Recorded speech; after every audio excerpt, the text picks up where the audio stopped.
Bueno, continuamos con la historia de la Tierra. Nos habíamos quedado al final del Proterozoico, si no me equivoco, con la formación de Rodinia hace 1100 millones de años. ¿Cómo se ponía esto? Ahí. Finalizamos el Proterozoico hace 541 millones de años. Habrían aparecido las primeras células eucariotas y los primeros organismos pluricelulares hace 600 millones de años. Fijaros ya muy cerquita del final del Proterozoico.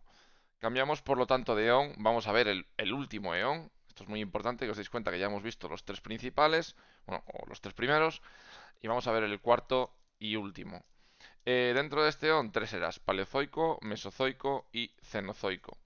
Y dentro de la primera era del Paleozoico, que dura desde hace 541 millones de años hasta hace 252, pues vamos a tener seis periodos: Cámbrico, Ordovícico, Silúrico, Devónico, Carbonífero y Pérmico, ¿vale? Que hay que saberse muy bien. El Cámbrico, el primero de ellos, duró desde los 541 millones de años, con el que habría empezado también el Eón y la Era, hasta hace 485 millones de años. Se caracteriza geológicamente, o lo más interesante que ocurre, es que ese supercontinente que se había formado durante el Proterozoico empieza a fragmentarse, ¿vale? Y ese supercontinente empieza a dividirse en diferentes continentes que veremos más adelante. A nivel biológico, se produce una explosión de la biodiversidad asociada pues, a que van a aparecer nuevos climas, pues debido a esa fragmentación de Rodinia. Van a aparecer mares someros, van a aparecer diferentes tipos de climas, porque esos mares van a estar en diferentes puntos del globo terráqueo, lo que va a favorecer pues este aumento de la biodiversidad, que además va a ser un aumento muy significativo. Por primera vez vamos a poder hablar del filo cordados. ¿Qué es esto del filo cordados? Pues básicamente es el filo al que pertenecemos, por ejemplo, nosotros. Somos reino animal, filo cordados, pero también pues todos los vertebrados y un montón de animales. Por primera vez aparece ya un filo, vamos a decir, superior. Los fósiles, bueno, los seres vivos que dan unos fósiles muy característicos serán los trilobites y los arqueociatos, de los que hay que saber algunas cosas que os voy a comentar ahora. Aquí tenemos a nivel geológico una representación de lo que sería la fragmentación de Rodinia, en la que, bueno, pues ese supercontinente va a dar lugar posteriormente a cuatro continentes, de los que hablaremos más adelante. Pero bueno, Siberia, Laurasia Báltica y Gondwana, que como veis, bueno, pues aparecen divididos ya en cuatro: Gondwana, Báltica, Siberia y Laurentia. Esto sería durante el final del Cámbrico, principio del Ordovícico. Lo vais a ver más adelante. Aquí una representación del trilobites, que sería un artrópodo marino. Por lo tanto, siempre que nos encontremos un trilobites, vamos a saber que la roca eh, en la que está ese fósil, pues es una roca que se ha formado en un ambiente marino.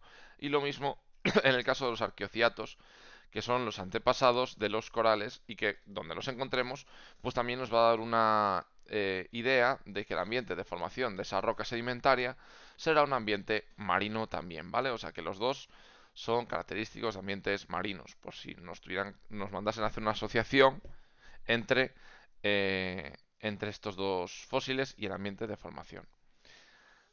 Seguimos en el Paleozoico, vamos a pasar al Ordovícico, el siguiente periodo, en el cual la Rodinia continúa separándose, y vamos a ver los cuatro continentes que os he comentado antes bien diferenciados, ¿veis? Aquí se empezaban a separar, ya en el Ordovícico bien diferenciados en esos cuatro, pues cuatro supercontinentes, cuatro continentes, perdón. A nivel biológico sigue aumentando la vida marina. Fijaos que todavía no hemos hablado de vida terrestre. Un fósil muy característico del Ordovícico y también del siguiente periodo del Silúrico van a ser los graptolitos.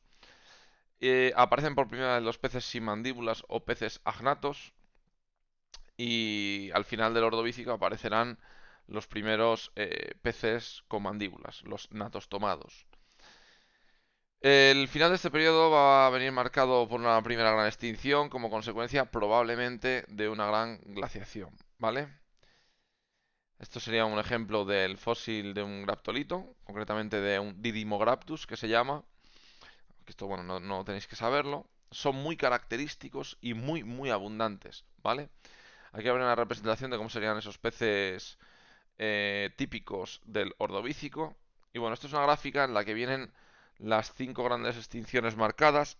Nosotros estamos hablando de la primera, que estaría situada pues aquí. Como veis, pues coincide esa en los 485, 443, ¿veis?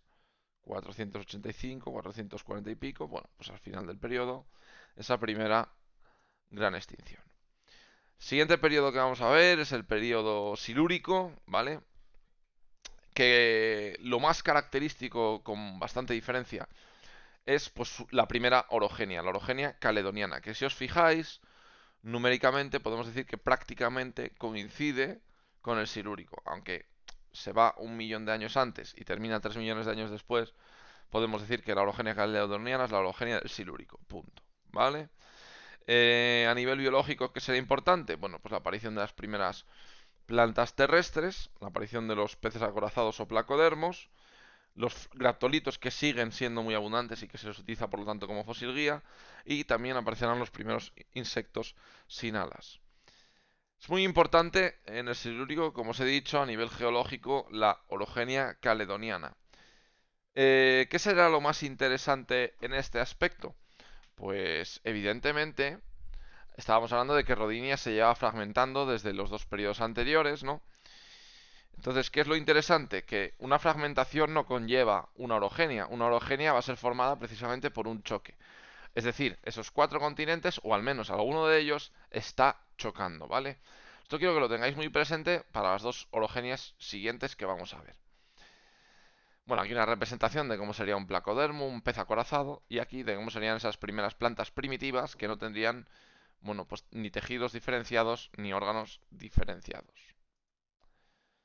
Continúo con el siguiente periodo, el cuarto del Paleozoico, que comienza hace 419 millones de años y finaliza hace 358. A nivel geológico, lo más interesante es que a mitad de este periodo aparece la orogenia varisca, que igual a algunos nos suena porque a veces hemos hablado en otros cursos de orogenia hercínica, pero bueno, como es una nomenclatura que parece que, bueno, parece no, que está cayendo en desuso, pues vamos a utilizar ya la más actual, que es la orogenia varisca. En este caso no podemos asociar orogenia varisca devónico, sino el comienzo, ¿vale? Porque la orogenia varisca va a coger devónico, va a coger carbonífero y va a coger pérmico, ¿vale? Va a estar presente en 3 periodos. Entonces aquí ya tenemos una cosa para acordarnos muy importante, que la orogenia caledoniana es del periodo anterior, es decir, del silúrico. A ver, vamos aquí, pum pum, ¿vale? La orogenia caledoniana coincide prácticamente perfecto, mientras que la varisca va a ser de estos 3 periodos, coge los 3. A nivel biológico, cosas interesantes como la aparición de los goniatites, que son un tipo de cefalópodo, que los peces acorazados desaparecerán al final de este periodo, por lo tanto los placodermos ya hasta luego. Va a empezar la conquista del medio terrestre por parte de los primeros anfibios, del Tiktaalik, que vimos en el vídeo de Neil deGrasse Tyson. Estos primeros anfibios van a tener 4 extremidades que no van a ser patas reales, sino que van a ser algo intermedio entre aletas y patas. Por lo tanto, bueno, pues se van a mover entre el agua y el lodo, prácticamente. Y posteriormente, bueno, pues esos tetrápodos darán lugar a las primeras patas reales, ¿vale? Aparecen las primeras plantas con semillas y se producirá durante este periodo la segunda gran extinción. Bueno, interesante, pues que tenemos tanto al Ictiostega como el Tiktaalik, el Acantostega, bueno, pues son fases intermedias, ¿no? Entre esos peces y los primeros anfibios, ¿vale? O sea que, ¿cuál es el primero? Pues sería un poco difícil. Es una serie evolutiva en la que los peces pues van a evolucionando y del cual surgirán los primeros anfibios en el periodo devónico. Nos vamos al carbonífero, que debe su nombre, lógicamente, a la formación del carbón. ¿Y de qué está hecho el carbón? Y no hablo del carbón vegetal que utilizáis para las barbacoas, sino del carbón que se extrae en las minas de carbón en el norte, por ejemplo, en las minas del Bierzo, de Asturias, del norte de Palencia también, en Teruel. El carbón que se quema en las centrales térmicas. El carbón está formado, como sabéis, por fósiles de vegetales de ¿qué periodo? Pues evidentemente del carbonífero. Carbonífero que dura desde el 358 millones de años hasta hace 298. Se continúa esa orogenia varisca porque se está contrayendo diferentes fragmentos, los diferentes fragmentos de Rodinia, que serían esos continentes, se están volviendo a juntar y al final de esta era del Paleozoico ya estarán juntados del todo, dando lugar a Pangea. Hablaremos de ello en el Mesozoico, ¿vale? Pero esto no quiere decir que haya Pangea en el Carbonífero, sino que se está formando Pangea. Muy característico del Carbonífero es que la atmósfera va a ser muy rica en oxígeno. Pues ¿por qué? Por el gran desarrollo y colonización de las plantas, ¿no? ¿Consecuencia de ese aumento del oxígeno?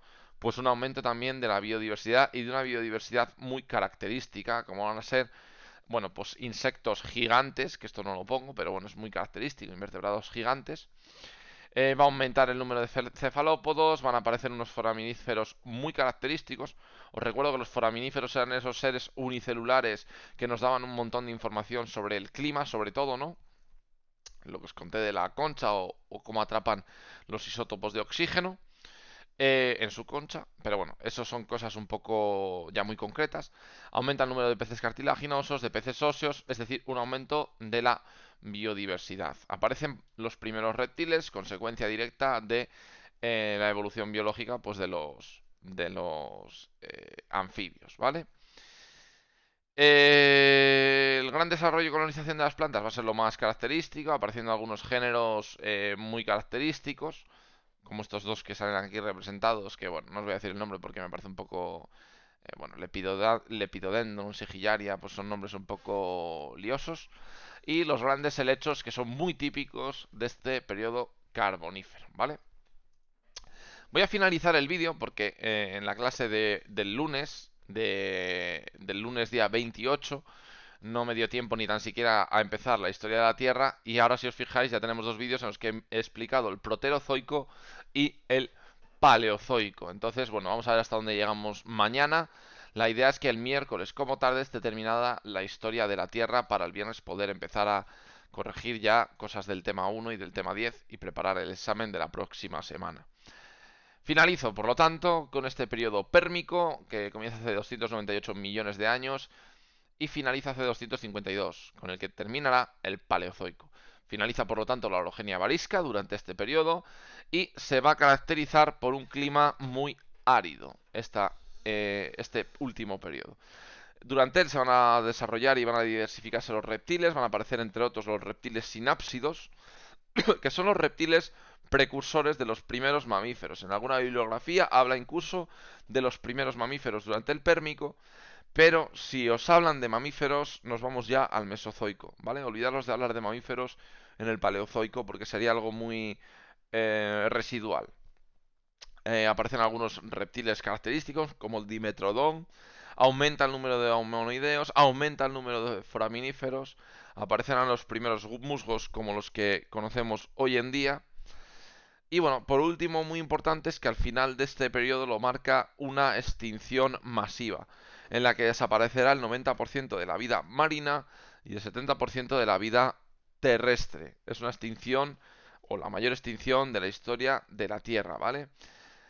Muy importante es que dentro de esta extinción se extinguen del todo trilobites y graptolitos. Por lo tanto, siempre que me hablen de trilobites y graptolitos, no me voy a poder salir nunca de la era paleozoica, de esos 541-252 millones de años, ¿vale?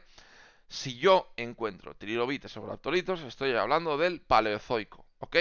Porque aparecieron en el cámbrico y desaparecen en el pérmico. Los habrá más característicos de un periodo que de otros, vale, pero cuando aparecen en el cámbrico, desaparecen, por lo tanto, en el pérmico, son del paleozoico. Esto tenerlo muy claro, ¿eh? Pero claro como el agua cristalina. Bueno, aquí una representación de los foraminíferos, ya la habíamos visto anteriormente. También de algunos tipos de homonoideos, cómo van a ir creciendo. Y bueno, pues algunos reptiles de esta época, como el Dimetrodon o los reptiles sinápsidos, precursores, como ya os dije, de los mamíferos, que aparecerán en el Mesozoico, del que os hablaré ya en el siguiente vídeo, porque de momento, como os he dicho, no me ha dado tiempo en las clases presenciales ni tan siquiera a empezar la historia de la Tierra. Ved el vídeo, poneros al día y continuaremos en el siguiente vídeo.